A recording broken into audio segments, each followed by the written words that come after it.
ערב טוב ומבורך ברשות מוריי ורבותיי. בעזרת השם, ce soir on étudie la parashat Shofetim. Parashat Shofetim, comme son nom l'indique, elle parle des juges. Et cette parasha, on a vraiment des tas de mitzvot, des tas de sujets. Et le but de ce shiur, ça sera d'essayer de trouver une idée qui va rattacher tous ces sujets dans la même idée et afin de tirer un enseignement important.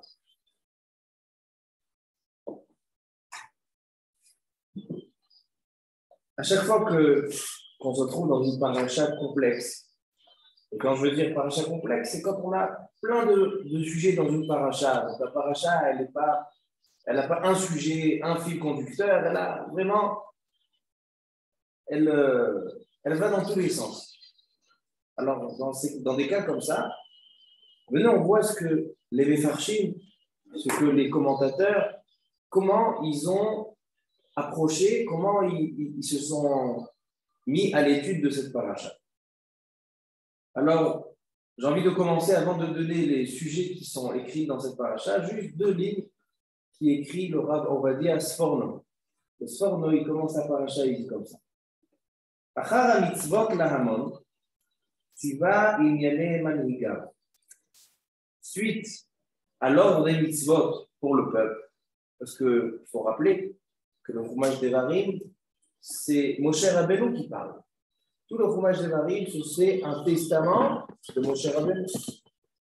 Alors donc il dit le Sforno, que suite aux mitzvot, donc suite aux ordres qu'il a donnés au Hamon, donc au peuple, Tziva Inyane Manhigav. Maintenant, cette paracha, elle va parler des... Donc, c'est-à-dire que Moshe Rabbeinu ne s'adresse plus au sujet de mitzvot qui sont courantes dans tout le peuple, mais ce sont des mitzvot, la paracha Shoftim s'adresse à des mitzvot spécifiques aux dirigeants, aux manhigim, aux dirigeants de la Israël. Et il continue le Sforno en disant Asher betikunam yetukan inyan e'anon ou bekilkulam yekulkal. Parce que, il continue une phrase qu'on va devoir comprendre, parce qu'à priori, on ne comprend pas quel est le but de cette phrase. Il dit le Sforno Asher betikunam, parce que si les dirigeants suivront le chemin de la Torah, alors ça fera que toute la nation et donc tout le peuple sera dans le droit chemin. Et si c'est le contraire, que les dirigeants ne suivront pas les lois de la Torah, alors donc toute la nation sera touchée. Alors donc cette phrase, on reviendra à la fin du shiur pour l'expliquer. Mais en tous les cas, le Sforno, il nous fait une aide. Il nous aide. On voit une paracha qui est un petit peu dispersée, et bien le Sforno, il nous met de l'ordre. Il dit, sache que la paracha va parler de toutes les mitzvot que Moshe Rabbeinu est en train de préciser et d'ordonner aux dirigeants d'Am Israël. Alors venez, on essaye de voir c'est quoi les sujets dans la paracha. La paracha, elle a 5 chapitres. Tetzaïn, Yudzaïn, Yutret, Yutet, Chaf, Chaf Aleph. Et le début de avec Chaf Aleph. Première mitzvah dans la paracha, Shofetim veshoterim titen lecha bechol she'arecha. Donc une mitzvah connue. Dans chaque ville en Eretz Israël, dans chaque ville, il doit y avoir un tribunal rabbinique, un beddin, avec des shoftim, donc des juges, et des shotrim, c'est ceux qui font en sorte que la loi qui a été décidée, le décret qui a été décidé par le juge, qu'elle soit appliquée. Donc c'est les shoftim et les shotrim. Et donc nous dit la Torah l'importance de la droiture que doit avoir le juge. Lotate mishpat, tu n'auras pas le droit en aucun cas de changer ou d'essayer de pencher le jugement. Lotakir panim, lotikar shochad, shochad, tout le monde connaît, qui a shochad yaver ene chachamim visalef divre tzadikim. Tzedek, tzedek tirdof, leman tichir yarashta et haaretz. Et donc, le juge doit toujours poursuivre la justice afin que Am Israël va pouvoir vivre en plein shalom et en tranquillité. Ensuite, je saute un petit peu. La Torah nous parle de la mitzvah dans la Aliyat Sheni. La Torah nous parle de la mitzvah de nommer un roi. D'accord? Donc, on continue, en fait, on suit la logique du Sforno qui nous dit que la paracha parle des mitzvot qui ont été donnés aux dirigeants. Donc, on a les shoftim et les shotrim, les juges et les policiers. Et maintenant, on a les halachot concernant le roi. Elle dit la Torah, début de la Aliyat Sheni. Ki tavo el haaretz, asher Hashem elokecha noten lach verishta veyashavta ba, ve'amarta asima alai melech kechol hagoyim asher sevivotai. Elle dit la Torah, dit Moshe Rabbeinu, lorsque tu arriveras en Eretz Israël et tu t'installeras et tu demanderas, je souhaite me nommer un roi. C'est ça qui est intéressant d'aller formuler d'une manière intéressante, on va voir tout à l'heure. Alors elle dit la Torah, Som tasim alecha melech, tu te nommeras un roi. Asher yifchar Hashem elokecha mikerev achecha. Tasim alecha melech. Et donc le roi, il doit faire très attention. Lo yarbelo susim, il est interdit pour lui d'avoir beaucoup de chevaux. Velo yarbelo nashim, ainsi il n'a pas le droit d'être marié à beaucoup de femmes. Vekesef vezahav lo yarbelo meod. Et il ne devra pas posséder une grande richesse. Vehaya keshivto al kiseh mamlachto. Et lorsqu'il sera assis sur son trône, il devra écrire 2 Sefer Torah. Un Sefer Torah qui restera dans le Mishkan et un Sefer Torah qui sera avec lui en permanence pour pouvoir enseigner la Torah à Am Israël. Le Kli Yakar donne un remède intéressant. On a 3 conditions que le roi il doit faire attention. Il y a l'argent, le kesef, il y a les soucis, les chevaux, et il y a les femmes, ne pas avoir trop de femmes. Il dit, c'est ça ce qui a marqué, Keshivto al kiseh mamlachto. C'est quoi kiseh? Il dit le Kli Yakar, kiseh, c'est les rachet tevot. Kesef, soucis, isha. Donc il dit, ces 3 choses-là sont 3 conditions, et on va y revenir tout à l'heure. Donc on a la mitzvah du roi, on a vu mitzvah des shoftim, des shotrim et des rois. Ensuite, on passe à d'autres élus, d'autres personnes importantes, d'autres dirigeants, les Kohanim et les Lévi, Aliyat Shlishi. D'accord? Donc c'est Mesouda, Aliyat Rishon, Sheni, maintenant on est Aliyat Shlishi. Lo yeh la Kohanim aleviim kol shevet Levi chelek benachala im Israël. Nous dit la Torah, les Kohanim, les Lévi'im, n'auront pas de part de terre en Eretz Israël. Nachala lo yeh lo bekerev echav. Il n'aura pas de part de terre. La seule chose que les Kohanim auront, c'est les cadeaux que leur donne Am Israël, comme Zeroa lechayim keva. Quand on emmène un korban au Beth Amikdash, alors on doit donner Zeroa, Lechayim et Keva. Une patte, Lechayim c'est la joue, et Keva c'est les intestins, donnés au Kohen.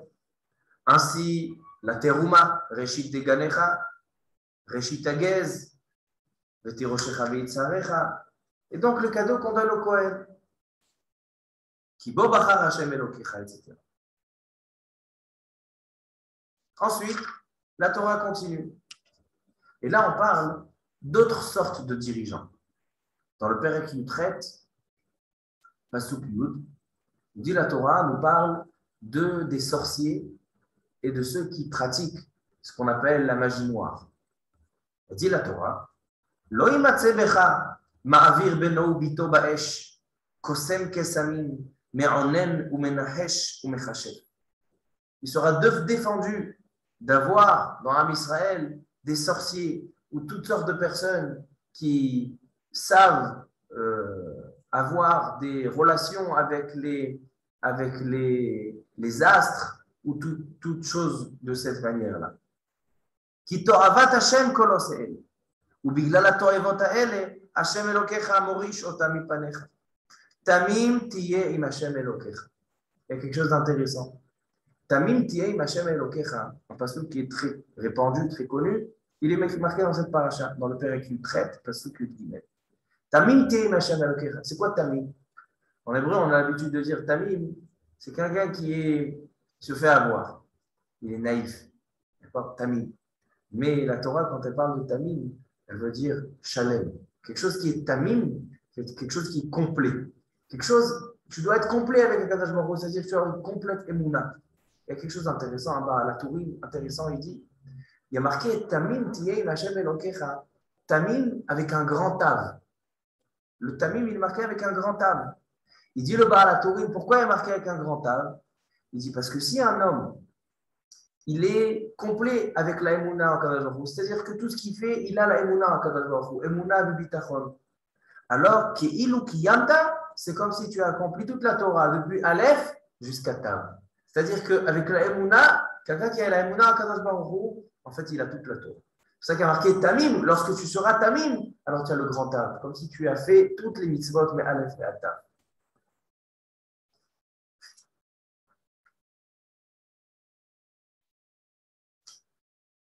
Maintenant, qu'est-ce qui nous reste? Quand on parle des dirigeants, on a dit les shoftim, les shotrim, donc les juges, les policiers, le roi, les kohanim, les lévites, qu'est-ce qui nous reste? Les prophètes. Et la Torah nous parle aussi des prophètes. Donc on voit comment la préface du Sforno, elle nous a sauvés. On voit une paracha avec plein de sujets. Le Sforno, il te donne un enseignement, une idée, allez. Il dit maintenant on parle des Lévi'im. C'est quoi les Lévi'im, les prophètes? Comment savoir si le prophète est un vrai prophète ou pas un vrai prophète? Donc toutes sortes de il doit nous prouver par plusieurs preuves, il doit venir devant le Sanhédrin et il doit prouver qu'il est sincère et que c'est vrai, on doit le vérifier et vraiment voir si les prophéties s'accomplissent, etc. Alors donc les halachot du Navi, à la fin de la paracha.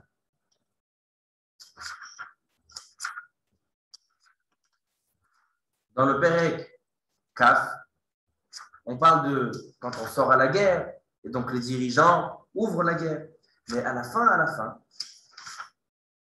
le dernier chapitre, Pérec Kaf Aleph, on a une mitzvah intéressante. Il faut qu'on essaye de comprendre le rapport avec la paracha. A priori, elle n'a rien à voir avec la paracha de cette semaine, mais à la paracha de la semaine d'après, qui était la Milchama, toute la halakha de la guerre, de quoi il s'agit?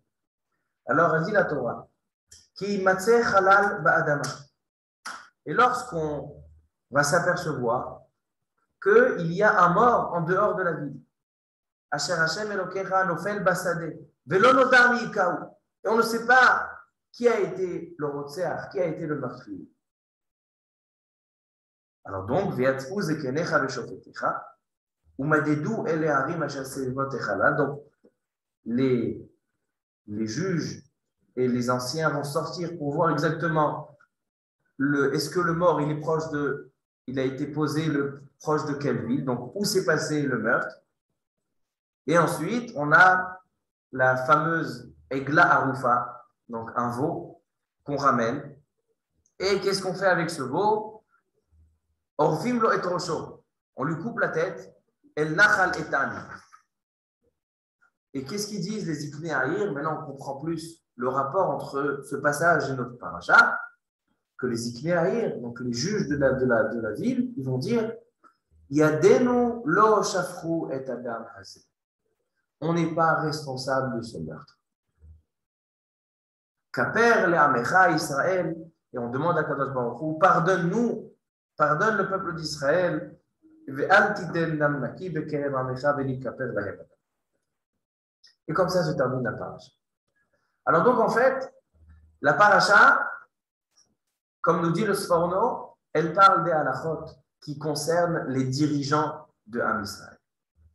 Maintenant, venons essayer un petit peu de réfléchir sur toutes ces mitzvot et de réfléchir sur cette notion de dirigeant. A priori, et beaucoup de gens se posent la question, comment est-ce possible qu'Am Israël, il a des dirigeants?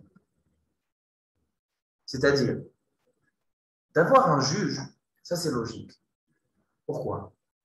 Parce que quand on a un conflit, quand on a des mauvais entendus, d'accord, des malentendus, on ne se comprend pas dans les affaires ou on a des problèmes, on a besoin de quelqu'un qui tranche.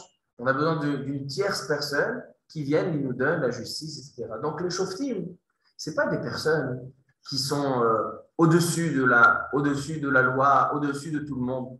C'est vraiment, on a besoin d'eux. On a besoin d'eux. Donc eux, ils nous servent en quelque sorte. Les juges, ils sont Meshamshim et Tatsibour. Ils viennent pour servir le Tzibour afin de trancher dans les conflits, dans les disputes et dans les histoires. Alors donc je comprends pourquoi il y a besoin de shoftim. Je comprends aussi pourquoi il y a besoin de shotrim. Shotrim, c'est ceux qui vont mettre en minakoach et la poal, qui vont venir réaliser la justice qui a été faite par le juge. Mais tous les autres postes, le roi, le prophète, le Kohen, le Lévi, pourquoi on a besoin d'avoir des degrés dans Israël, d'avoir des personnes importantes, le roi, on va le respecter, etc. Et on doit avoir beaucoup de kavod envers lui. Le Kohen, la même chose, le Navi. Pourquoi faire ces différences dans Israël? Ça nécessite. Pourquoi avoir comme les autres nations où ils doivent respecter quelqu'un, ils doivent avoir quelqu'un. Un homme, il a besoin toujours de sentir qu'il est protégé par quelqu'un. Mais nous, on a Kadosh Baruch Hu. On a Kadosh Baruch Hu. Donc pourquoi Israël il a besoin de roi? Pourquoi il a besoin de Kohen? Pourquoi il a besoin de Navi? C'est une question qui est logique et il faut s'attarder sur cette question. Il faut comprendre le sens d'un roi, le sens d'un Kohen, le sens d'un Navi. Non seulement ça, c'est que spécifiquement le roi, a priori, il pose problème. On sait que Akadosh Baruch Hu, c'est l'ultime roi. Melech Malchei HaMelech. La paracha nous parle de la Avodah Zarah, de savoir que le seul qui dirige le monde, c'est Akadosh Baruch Hu. Donc nous, qu'est-ce qu'on fait? Et c'est pour ça que la Torah le formule de cette manière. Elle dit, et lorsque tu viendras en Eretz Israël et tu demanderas de te mettre un roi, alors mets-toi un roi. Pourquoi la Torah le formule comme ça? Et comment est-ce possible qu'on demande à se mettre un roi sur nous? Est-ce que la royauté d'Akadosh Baruch Hu ne te suffit pas? Est-ce que tu viens prétendre qu'il y a un autre roi qu'Akadosh Baruch Hu? Comment on peut nommer un roi? La mitzvah du roi dans Israël, elle doit se comprendre. Elle doit avoir une explication.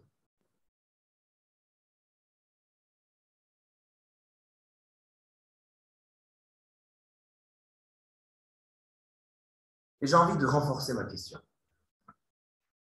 La Torah elle-même met une différence entre les shoftim, les shotrim, donc les juges, ceux qui mettent la justice, et les autres tafkidim, donc les autres postes comme roi et prophète, etc.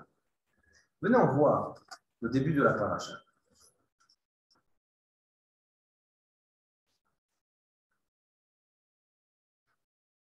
Dans le Perek Tetzaïn, Pasuk Kaf Aleph. Suite à la mitzvah de nommer des juges et des policiers, la Torah nous donne 3 psukim, 3 versets, qui sont en fait 3 mitzvot, qui a priori n'ont rien à faire, n'ont rien à voir avec le sujet. Qu'est-ce qui est écrit? Lotita alecha ashera kol etz. Tu n'as pas le droit de planter un arbre de Avodah Zarah, etzel mizbach Hashem Elokecha, à côté du Beth Amikdash. Première chose. Deuxième chose. Velo takim lecha matzeva asher saneh Hashem Elokecha. Et il est interdit de mettre une matzeva. Le Ramban, il explique. Matzeva, c'est donc pas un autel, un misbéach comme le Amidash, mais c'était une pierre toute lisse, d'accord, une pierre toute lisse pour faire des sacrifices là-bas. C'était une matzeva. À l'époque de Abraham, Yitzhak et Yaakov, ils utilisaient les matzevot. C'est comme ça qu'ils faisaient. Matzeva, justement, matzeva, la pierre tombale, elle s'appelle matzeva. Parce que c'est une pierre entière, une pierre qui est posée de manière à qu'on peut présenter des choses dessus. Matzeva, liot nitzav. Alors ça, aujourd'hui, c'est interdit. Lotakim lecha matzeva. La troisième chose, lotisbach lachem elokecha shor vaseh asher yeh bo. Il est interdit de ramener en tant que sacrifice un animal, donc une bête, à Chérie Bomo, qui a un défaut. Ce n'est pas forcément un défaut physique, extérieur, mais ça peut même être un défaut dans la marchala de l'homme, dans la réflexion de l'homme. Par exemple, si quelqu'un, un Kohen, il fait un korban, et donc il souhaite le manger à l'extérieur du Beth Amikdash. Ça s'appelle pigoul.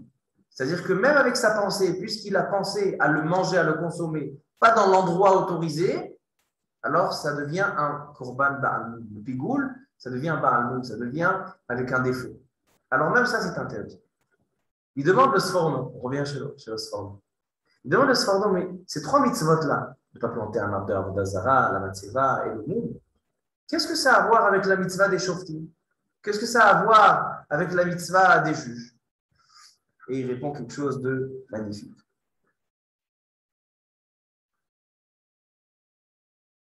Il dit le sforno, Evi shlosha domim me'inyan dvarim shehem na'im kefi achush venim'asim mipne umam ha'uchan.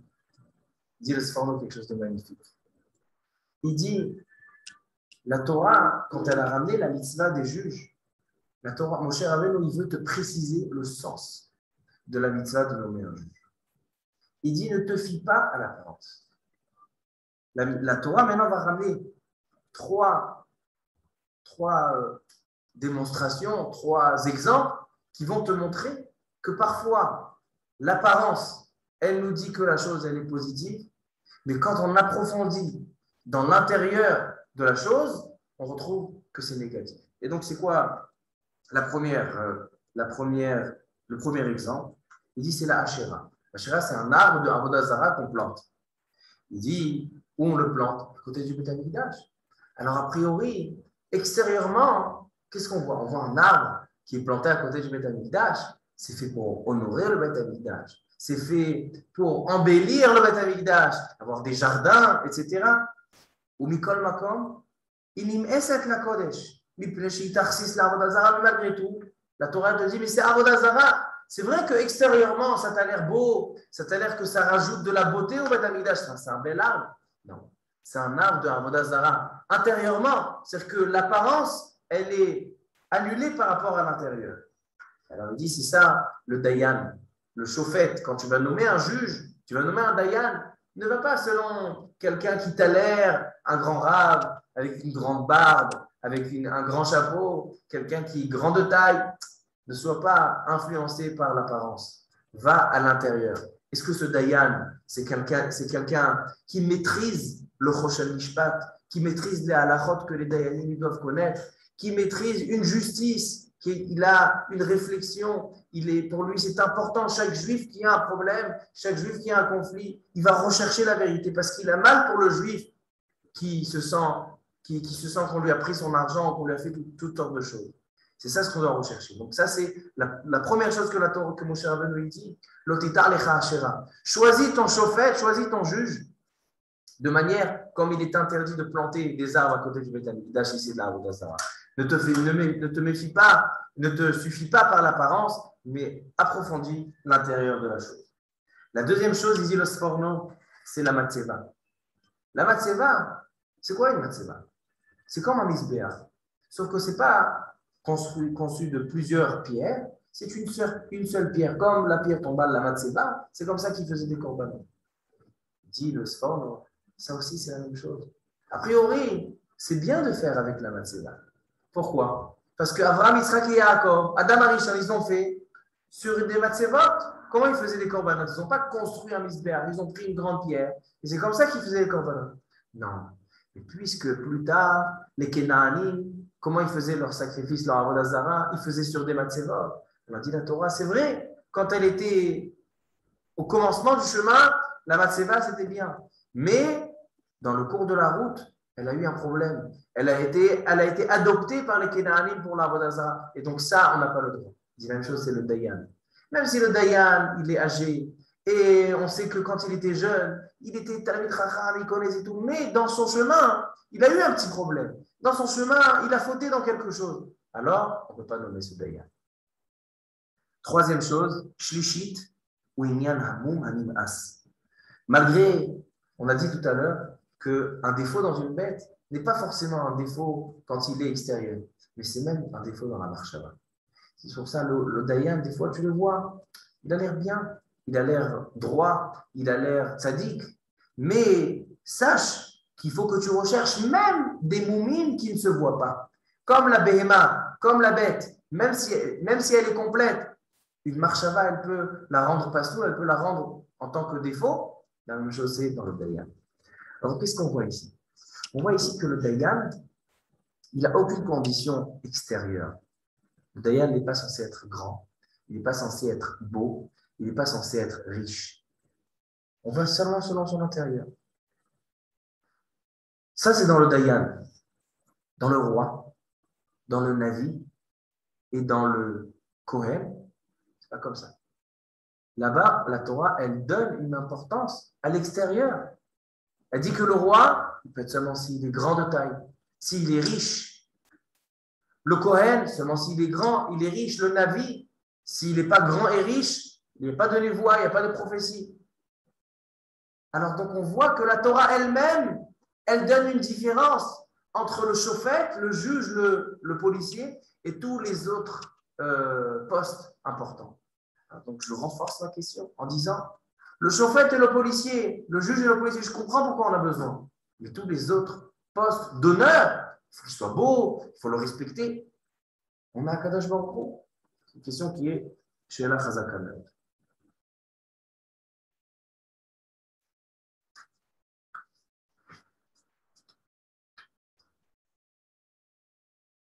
Et la Torah elle-même, elle sent qu'il y a un danger en donnant la mitzvah de roi. Où on voit ça? Quand la Torah elle donne la mitzvah que tu nommeras un roi, qu'est-ce qu'il y a marqué là-bas? Fais attention que le roi ne soit pas orgueilleux, que le roi n'ait pas beaucoup de femmes, parce que les femmes, ils vont le faire changer de chemin, pas beaucoup d'argent, pas beaucoup de chevaux. C'est-à-dire que la Torah elle-même, elle sait que c'est dangereux de prendre un homme de chair et d'os et de le rendre roi sur un peuple. Il va se prendre pour qui? Il va se prendre pour le créateur. Il va se prendre pour quelqu'un qui dirige quelque chose. Donc, c'est qui dirige Akadosh Baruch Hu? Alors, donc, la Torah, toi-même, tu fais attention que de nommer un juif, de le faire roi, c'est dangereux. Alors, pourquoi cette mitzvah? Pourquoi ce tel danger? Quel est le but de nommer un roi? On voit aussi dans le Kohen. Le Kohen, avec tout l'honneur qu'on lui doit, il n'a pas de terre, il n'a pas de maison à lui en Eretz Israël.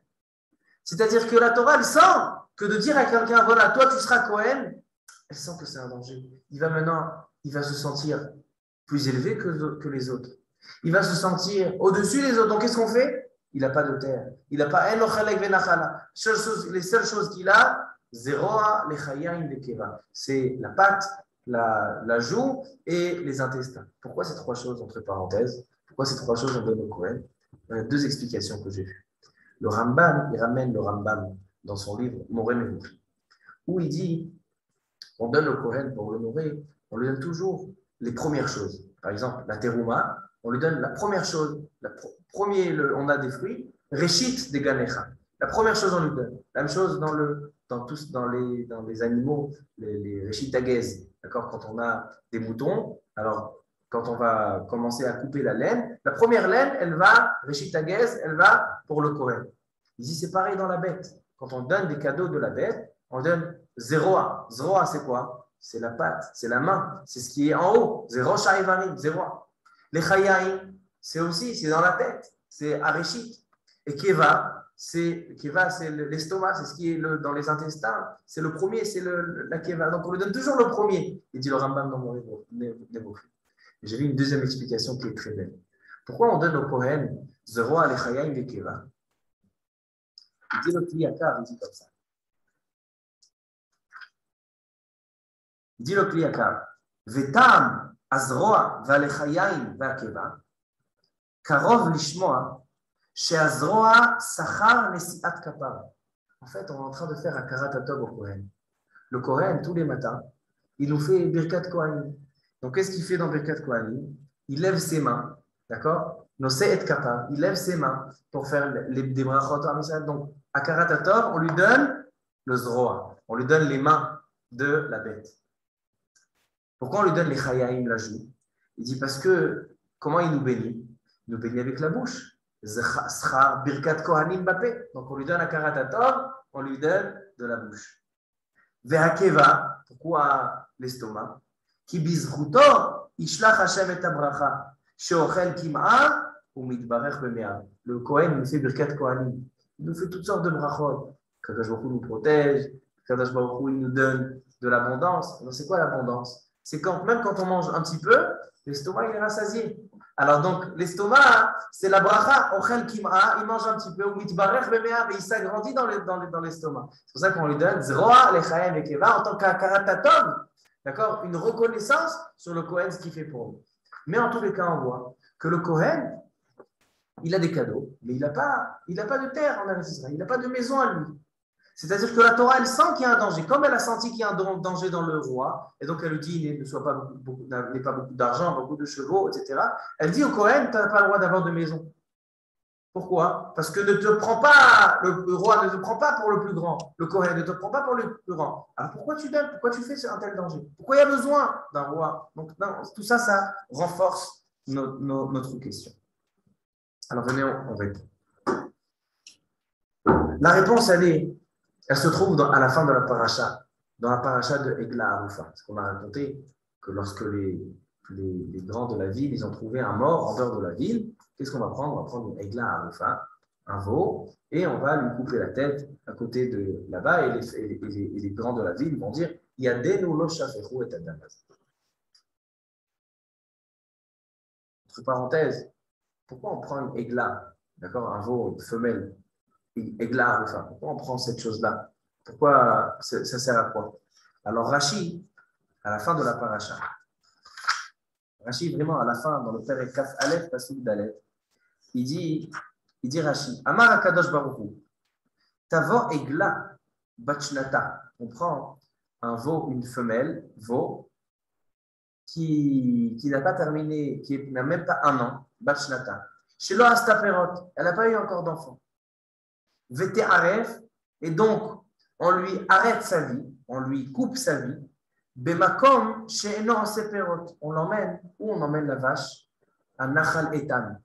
Nachal Etan, un endroit en dehors de Yerushalayim, qui ne fait pas, où là-bas la végétation ne marche pas, il n'y a pas de fruits là-bas. Donc on prend une Egla, un veau qui n'a pas eu de fruits, pas eu d'enfant, on l'emmène dans un endroit qui n'a pas de fruits, les chaper à la rigato shelze she'en lo perot.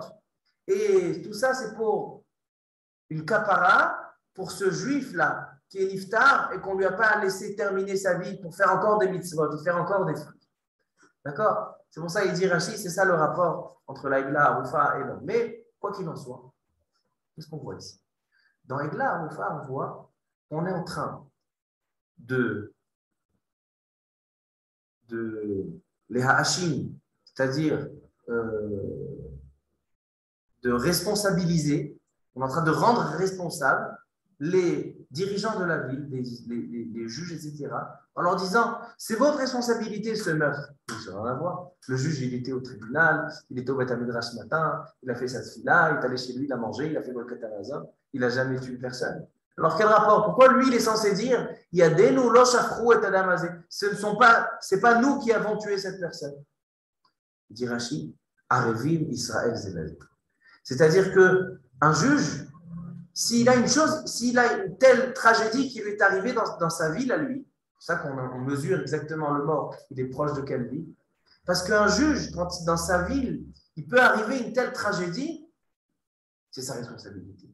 Parce que lui, il est censé transmettre, il est censé diriger sa vie, il est censé rendre les gens meilleurs, rendre le shalom dans la vie. C'est sa responsabilité. C'est pour ça que lui, il dit c'est vrai que c'est ma responsabilité, mais c'est pas moi qui a tué. Donc, attends, je m'en fous, envoie-nous une capara. Ce dernier passage de la paracha, il m'explique toute la paracha. En fait, toute l'optique de la Torah, en ce qui est les dirigeants d'un Israël, elle est différente de l'optique qu'on a ou que les nations ils ont. De manière générale, comment on peut comprendre, c'est quoi d'être dirigeant? Ah, c'est important. c'est un pouvoir, c'est une force, c'est un honneur. Dans la Torah, ce n'est pas comme ça. La Torah, le dirigeant, on lui enlève tous les honneurs. On lui enlève tout ce qui peut lui donner de l'orgueil, etc. On dit le roi, il peut être roi seulement s'il n'a pas de chevaux, il n'a pas beaucoup de femmes, il n'a pas beaucoup d'argent. Le Kohen, il n'a pas le droit d'avoir des terres en Eretz Israël, on ne lui donne rien, il est vraiment comme un pauvre, il est le Kohen. C'est-à-dire que l'optique dans la Torah, c'est que le dirigeant, ce n'est pas un honneur qu'on lui fait, mais c'est une responsabilité qu'on lui donne sur son dos. Le roi, il a une responsabilité sur son peuple. Le Kohen, il a une responsabilité sur la Avodat Hashem, sur le lien entre Akadosh Baruch Hu, Beth Amikdash, avec un Israël. Le prophète, il a une responsabilité de transmettre le message. C'est-à-dire que c'est exactement l'inverse de ce qu'on aurait pu penser. On aurait pu penser que dans un Israël, voilà, il y a des degrés. Il y en a, ils sont plus importants, il y en a, ils sont moins, il y en a, il faut les respecter. Non. Tu vois bien que le roi, on lui enlève tout. Et tu vois bien que le Kohen, on lui enlève tout. Tu vois que les Lévi'im, ils n'ont rien du tout. Tout ce qu'ils ont à manger, c'est parce que nous, on leur donne tous les jours. Voilà, ils ont besoin à manger, ils ont un peu de viande à la maison. Voilà, c'est le juif, le Israël qui lui donne. Mais c'est honteux. Le Kohen, il va au Kodesh HaKodashim le jour de Yom Kippour, il est toute l'année au Beth Amikdash. Non, parce que dans la Torah, le dirigeant, ce n'est pas un honneur qu'on lui donne à être dirigeant, mais c'est une responsabilité, une charge lourde qu'on lui donne sur ses épaules. C'est ça le sens de la malchoute. Et donc, je veux terminer.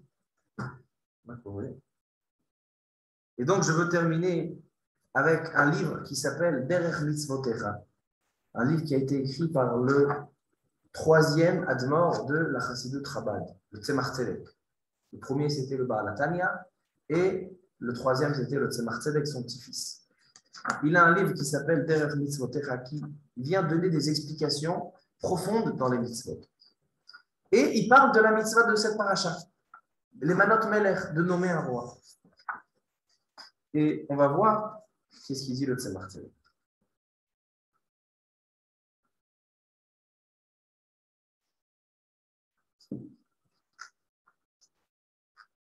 Il dit le Tzemach Tzedek. Le parashat Shoftim, dans la paracha de Shoftim, Yesh mitzvah lemanot melech mi-Israël, shene'emar, som tasim alecha melech. Et il demande le Tzemach Tzedek, c'est bien d'avoir un roi ou c'est pas bien de demander un roi? On voit que la Torah, elle dit, et si tu demanderas un roi, mets-toi un roi. Et pourquoi la Torah dit si tu demanderas un roi? C'est une mitzvah qu'on a.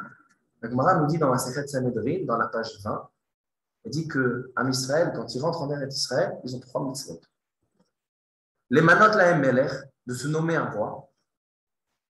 Les achrit zaro shel Amalek, faire la guerre contre Amalek, et livnot bet ha-bechira, construire le bet ha-mikdash. Voici les 3 mitzvot qu'en Israël ils ont. Donc tu vois que c'est une mitzvah de nommer un roi. Or là, la paracha, elle dit, et si tu seras en Eretz Israël, tu demanderas un roi, alors mets-toi un roi. Non seulement ça, il demande le Tzemach Tzedek. À l'époque de Shmuel Hanavi, le prophète Shmuel, en Israël, ils sont venus chez Shmuel, qui était prophète. Il dit, nomme-nous un roi. On veut avoir un roi, comme tous les goïms, comme toutes les nations, ils ont un roi. Nous aussi, on veut un roi. Et Shmuel, il a passé un message à Kadosh Baruch Hu, coléreux. Kadosh Baruch Hu était en colère contre Am Israël qu'ils ont demandé un roi. Donc il dit le Tzemach Tzedek, je ne comprends plus rien. C'est bien d'avoir un roi ou c'est pas bien d'avoir un roi? Plusieurs réponses ont été données. Le Abarbanel, il donne une réponse et il dit, ainsi le Ramban aussi, avant le Abarbanel. Le Ramban, il donne une réponse et il dit, ça dépend pourquoi tu veux un roi. Venons, définir qu'est-ce que c'est avoir un roi, et après on va voir est-ce que c'est positif ou c'est négatif. Il dit, c'est quoi le travail du roi? Le roi, quand on doit le respecter, il est impensable, une seconde, de penser que celui qu'on va respecter, c'est l'homme qui est devenu roi. Tu respectes l'homme au lieu de respecter Akadosh Baruch Hu. Comme j'ai dit tout à l'heure, on nomme un roi à côté d'Akadosh Baruch Hu. Il y a un roi déjà. Tu vas nommer encore un roi. Tu vas respecter un homme lorsque tu es à Akadosh Baruch Hu. Il dit forcément, il ramène une preuve de David Ameler. David Ameler, c'était quelqu'un qui était annulé devant Akadosh Baruch Hu. C'est-à-dire que, en fait, le roi, pourquoi on cherche qu'il ait plein de qualités, qu'il ait un ava exemplaire, une humilité? Pourquoi? Parce que on a besoin que le roi, il soit en fait un support à la royauté d'Akadosh Baruch Hu.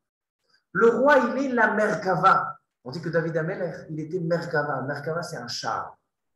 David Amelech, il était comme le char d'Akadosh Baruch Hu. C'est-à-dire que celui qu'on respectait, ce n'était pas David Amelech. Non, c'était Akadosh Baruch Hu. Pourquoi? Parce que David Amelech est devenu le char d'Akadosh Baruch Hu. Et donc, le corps de David Amelech, c'est un char à la Shrina, c'est un char à la royauté d'Akadosh Baruch Hu. C'est pour ça que quand on voit un roi, on dit Baruch ata Hashem Elokeinu melech haolam, shechalak mikevodo lire'av. Il a donné une partie de lui, chalak, un chelek, une partie de lui à cette personne-là.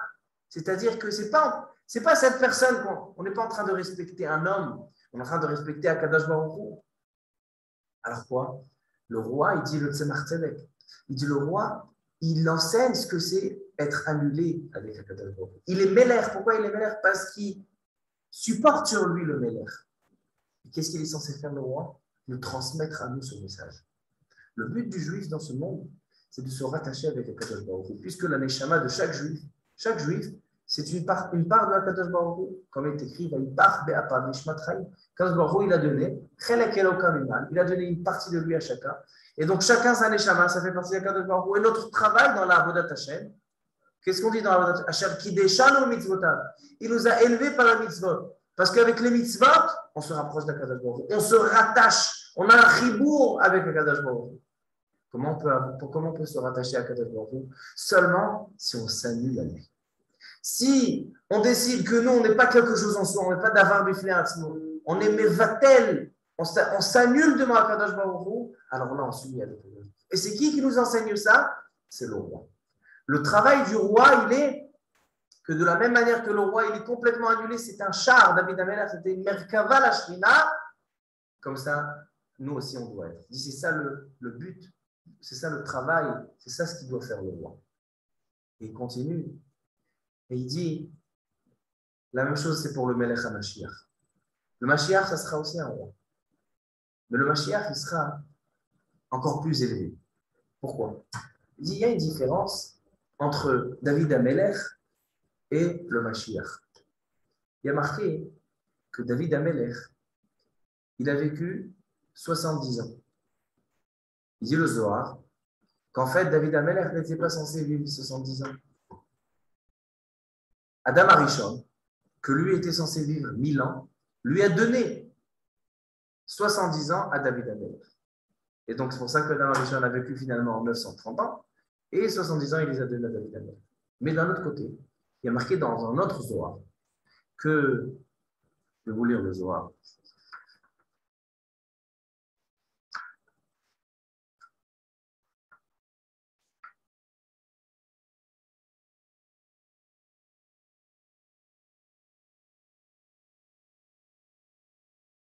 ומובא בזוהר פרשת וישלח, שגם האבות, Adam Arishon n'était pas le seul à donner, à faire des donations d'années de vie à David Amelech. Nos patriarches, les avot aussi. Natnu lo shivim shana, ils lui ont donné 70 ans. Abraham, il lui a donné 5 ans. Pourquoi? Parce qu'Abraham Avinu était censé vivre 180 ans. Or, il a vécu 175 parce qu'il a donné 5 à David Amelech. Yaakov était censé vivre comme Abraham Avinu, 175 ans. Et il n'a pas vécu seulement 147 ans. Combien il manque? Shanim Chaserin, Tmania Ve'esrin, 28. 28 ans il a donné à David Amelech. Donc 28 plus 5, ça fait 33. Yosef Hatzadik, il a vécu 110 ans. Et normalement, il aurait dû vivre comme son père, 147 ans. Chaser Minhon, Tlatin Vesheva. Donc en fait, il y a 37 ans moins, il les a donnés à David Amelech. Combien c'est 33 ans plus 37 ans?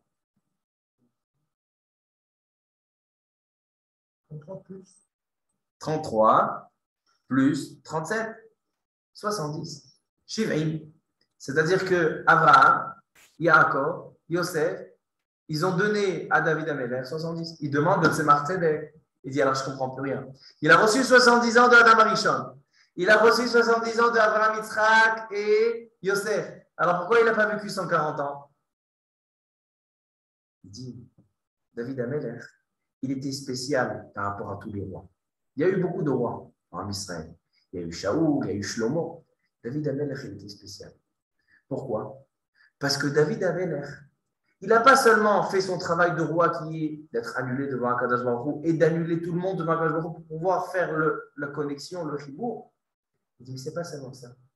David Amelech, il a transmis au peuple, pas seulement la notion de s'annuler devant Akadosh Baruch Hu, mais aussi tous les Esser Sphirot, c'est-à-dire toute la Kedusha de Abraham, la Kedusha de Yitzhak, de Yaakov, de Yosef, il aura tout transmis. C'est pour ça que dès le moment où en Israël, ils ont eu David Amelech en tant que roi, ils ont pu construire le Beth Amikdash. Que le Beth Amikdash, c'est l'endroit de connexion entre Akadosh Baruch Hu. S'il n'y avait pas David Amelech qui serait venu et il a fait son travail, on n'aurait pas pu avoir le Beth Amikdash. C'est David Amelech qui a entamé la construction du Beth Amikdash. Pourquoi? Parce qu'il a eu une double vie. Il a eu être roi, Prinat Malchut, et il a eu la Prinat de Chokhmah. C'est pour ça que il avait besoin de 70 plus 70, pas pour avoir 140, mais pour faire un double travail. Il était plus haut encore que les autres rois. Mais il continue. Il dit le Mashiach, il dit c'est encore un degré dessus. Le Mashiach, il a marqué que l'Atid là-bas, le Mashiach, il y a marqué dans le passage, Umal'ah haaretz dea et Hashem.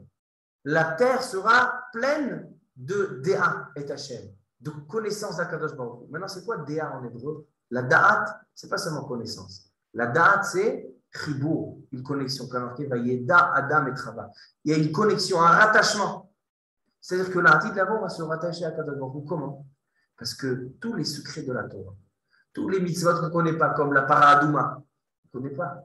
Tout le Sha'atnez, on ne connaît pas les raisons, les secrets, tout la Kabbalah, et tout le Sod, on ne connaît pas. Qui c'est qui va nous apprendre? Ce sera le Melech HaMashiach. Le Melech HaMashiach sera encore au-dessus. En fait, qu'est-ce qu'on voit ici? Ma conclusion de tout ce qu'on a vu ce soir, c'est que d'être roi, d'être prophète, d'être Kohen, ce n'est pas un honneur, ce n'est pas un privilège, c'est une responsabilité très lourde, une charge. Une responsabilité, c'est pour ça que je viens, je termine avec la phrase qu'on a ouvert le chiot, le Sforno, j'ai dit que j'allais revenir. Qu'est-ce qu'il dit le Sforno? Il dit, sache que la parashat Shoftim, elle parle, Moshe Rabbeinu ne s'adresse plus au sujet qui concerne le peuple, mais en ce qui concerne les dirigeants. Et il dit pourquoi? Asher betikuna mietukan, idyanamon, ou bekilkula miekulkan. Parce que quand les dirigeants vont selon le droit chemin, donc tout le peuple va selon le droit chemin. Et quand le dirigeant ne va pas selon le droit chemin, alors quel rapport? Quel rapport entre le dirigeant, quand eux ils vont dans le droit chemin, alors le peuple? Non.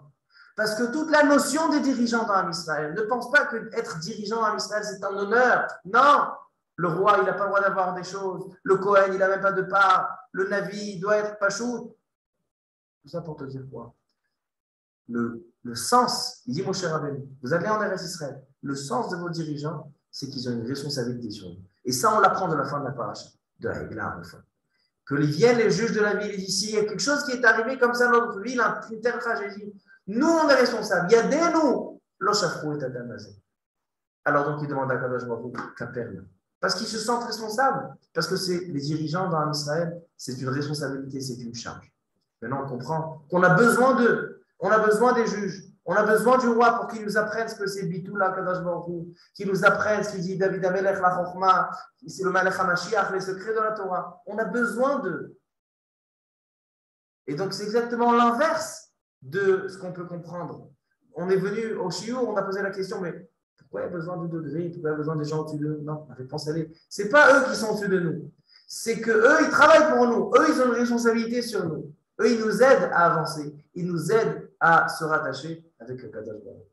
Baruch Adonai Le'olam. Amen. Amen. Amen.